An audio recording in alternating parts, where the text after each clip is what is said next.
during the Second World War, it was a Toronto, colony, Canada, and there was this Norwegian aircraft ready to collect us. At the same time, a ferry just smacked into it, so they ended up, and the airplane was completely damaged and sunk into the lake. On the other side, the ferry was only partially damaged, so eventually repaired and put back into port. And the name of that ferry is Sam McBride, and I give it a name because, if you need a ferry, they won't take that. And then towards to us, now we can see one of the ferry stations. It is called the Allen's Point, just straight forward to us. The Allen's Point it is actually one of the oldest ferry stations of the Toronto Highlands, and it is called like that because it was actually owned by the Allen family. Allen family was one of the wealthiest family in Canada back in 1800, and they used to have there their own mansion, a very big hotel, which was the sitting central line of Toronto, and also a baseball stadium. A baseball stadium which they visited about 10,000. So nowadays you cannot see either an outdoor the hotel because unfortunately, like most independents in Canada, they burn out to the ground due to a wildfire. So that's why they sold the property to the city of Toronto, which transformed it into one of the ferry stations, like as we can see in Allen's Point.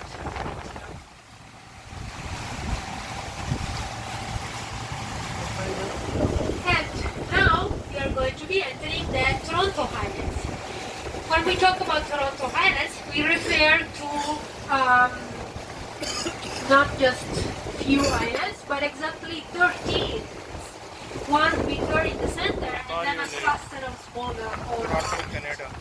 And the Toronto Highlands are, just called Toronto, but actually their name is Yawata.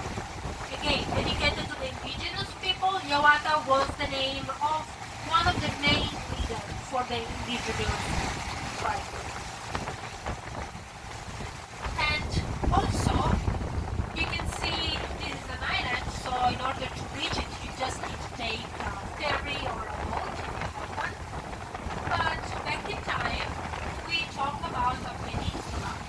So all these islands were naturally connected to the mainland with a very small piece of land that eventually about 150 years ago was completely wiped out during a storm. So that's why now we just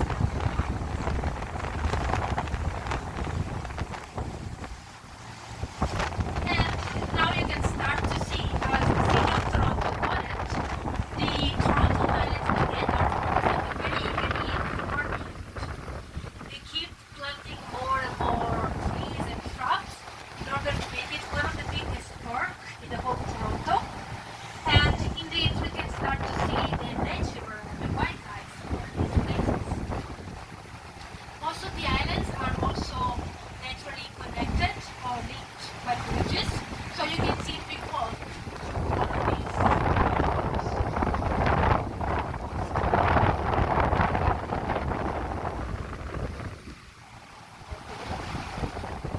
And so now, if you look to your Toronto Highlands. This one is called the Highlands Yacht Club, and it is only for members. There are about 140 members, but let's say it's for elite, because few members, but there are like swimming pools, tennis courts, many venues for dining, so it's quite an interesting one if maybe you want to be part of those members. And now that we are going on, if you can read the name displayed on the back of those boats, explain us the intersection of yours.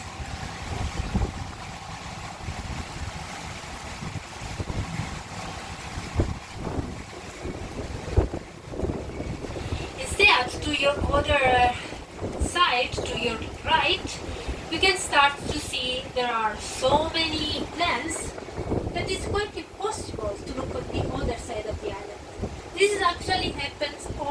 here. So they planted more and more trees on purpose to avoid the view from the other side. Because in there is a beach which is actually a nude beach. So if you didn't pack out your swimsuit, you're good to go. But it is actually a